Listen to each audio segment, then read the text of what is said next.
So this is the only tree around here like this. But I don't think I even need to add many words. If any.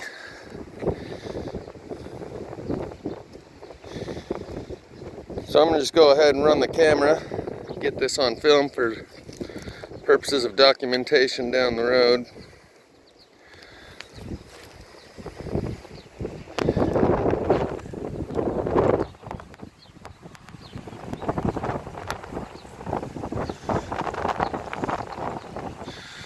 Just to show you how big this tree is.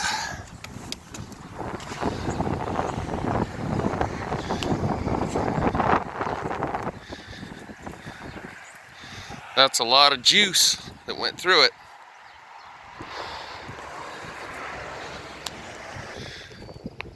And so part of the remarkable, well, let's just point out some of the things. The burn here with the unburn all around it. Electrical burn coming up through the ground, up through the trees, for anyone who's not aware. Now if we look on the inside here, these unburned spots, these show us how the electricity courses through the wood,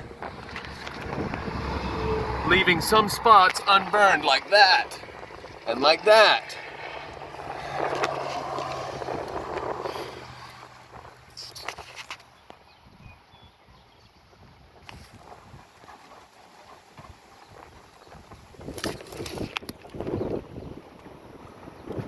This is the cool stuff. I wish I could cut that out right there. I mean, I got my saw, but I'm kind of in a hurry. And I am one fence into someone else's property. But again, you can keep property rights are paramount to what I'm doing here. Well, whoever's land this really is might disagree with your assertion that your deed that you have gives you right to this, that would restrict me from getting this information to the public. Dissemination of knowledge is a form of unconditional love. Here you can see how the trees are unburnt all along here. By the way, the bark hanging off, this is one of the key signs. You see it's unburnt all the way along here, and then right over here, this branch is burnt right there.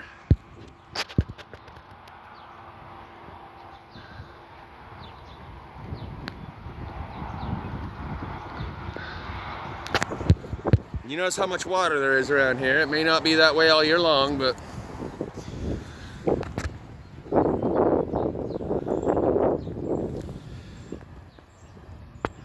so I'm gonna just circle around the other side and keep going. There's my truck over there. Saw this on the way by and went.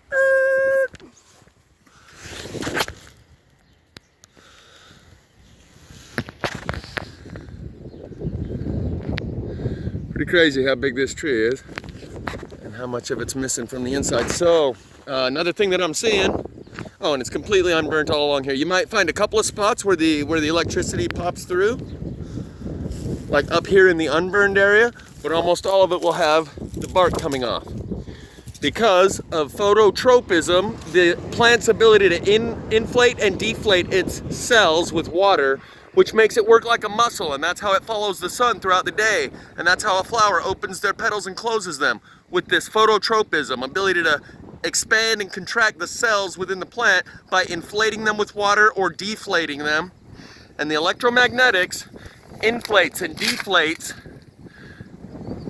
to the point where it vibrates the bark right off the tree, all the way up and down the whole tree.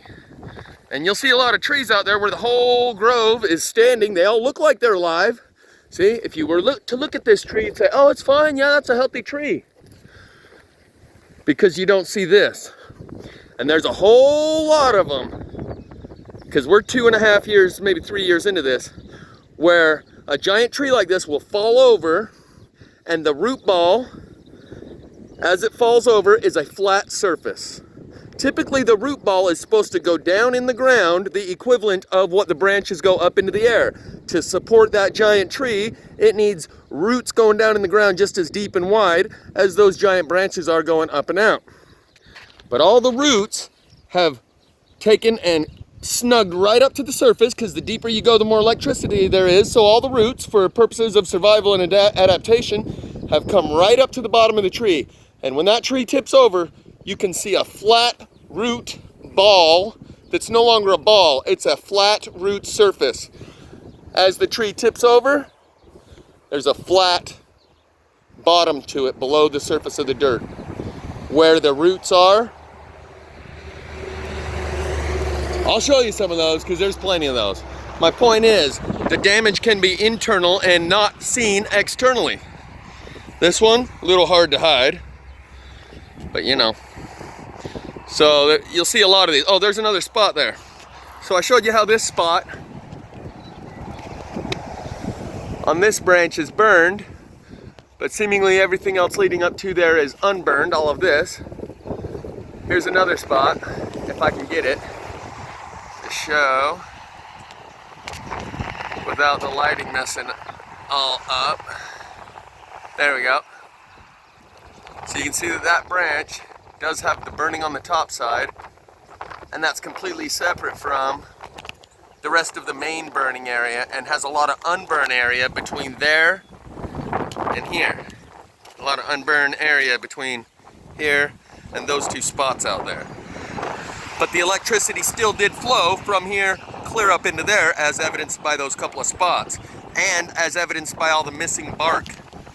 So when you see missing bark from trees, that's electromagnetic plasma fire damage. When you see trees that are tipped over because a minor windstorm came along and they tipped over and their root ball is not a ball but a flat surface at the base of the tree, that once the tree tips over, the root ball looks like that, vertical.